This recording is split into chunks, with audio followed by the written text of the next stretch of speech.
when do you really want to let go? You know, when is the time? Because nobody can tell you the time to let go of a relationship, you know, or let go yourself. When's the right time to go with the flow? And when do you have to keep yourself in control? Nobody can tell that to you besides yourself. Mm-hmm. And that's the toughest lesson in life, I guess.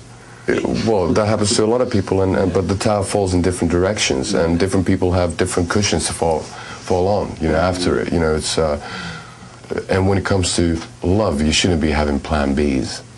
You know, you just have, you know, it should be total submission to your passion, to your senses, and to your heart, I guess, you know. Rational, you know, I don't believe in a thing called rational love, you know. But, you know, it's, so in a way, it's like, you know, singing that song takes me back to the situation, and also it makes me ponder about future, what kind of decisions I'm going to make, you know, because I'm a really indecisive bastard.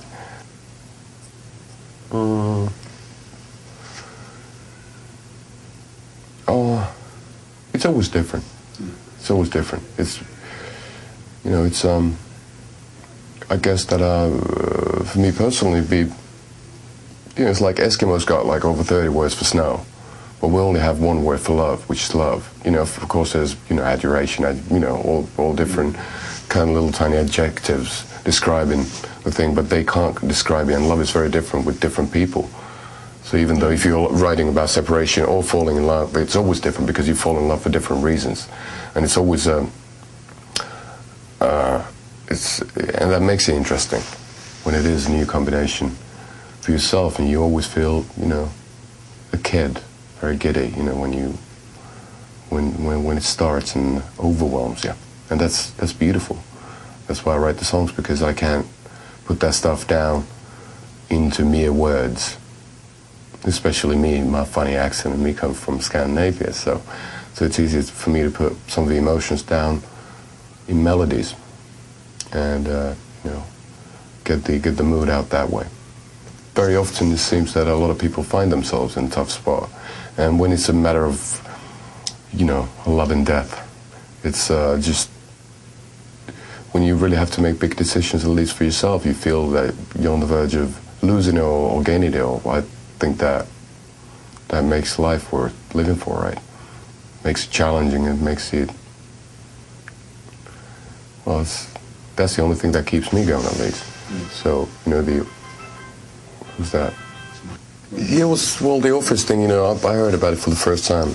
I'm not big on myths, but on mythology in general, but one Finnish director asked me to write something for his film about like 4 years ago, and the film's called Honey Babe, and they actually ended up using one of hymn songs and the end titles, and it's got like the story of Orpheus is the main theme.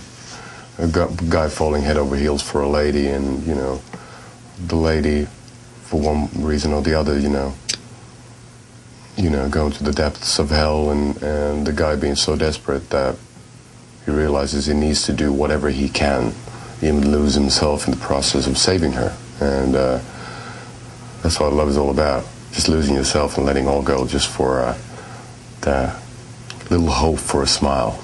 And then he goes for it, and because of his extremely, you know, his extreme talent, musical talent, he plays his song so well that the masters of hell start weeping and appreciate the song so much that they say that, yeah, Orpheus, you know, take the check and run, but never look back. Don't look back when you're climbing out of hell. And that's the thing in the myth, you know, that's been speculated, why Orpheus looks back. Is it just a curiosity that killed the cat? Is it, you know, what is it all about? Why he had to look back, so he lost his life forever? Did he actually do that for an artistic purpose? To be eternally suffering, and to be able to play songs that make the whole earth, all the living creatures in it, weep. just in search of, you know, the kind of like creative depression everybody seems to be talking about when it comes to artistry. So it's hard to tell. It's hard to tell.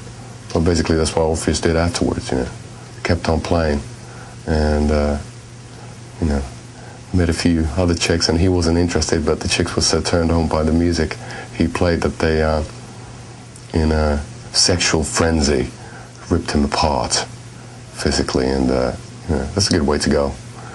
You know, maybe we should try to get a couple of groupies to do that to us. You know, that'd be kind of a weird, sexy ending. But yeah, and the head, yeah. Well, I think that, you know, there's different variations of the story, but they physically rip, you know, all the limbs out, and it was, you know, it was just the torso and the arms separate, and the head was, you know, floating about in the river, and it ended up in the Isle of Lesbos, I guess, where the, you know, term lesbian came from.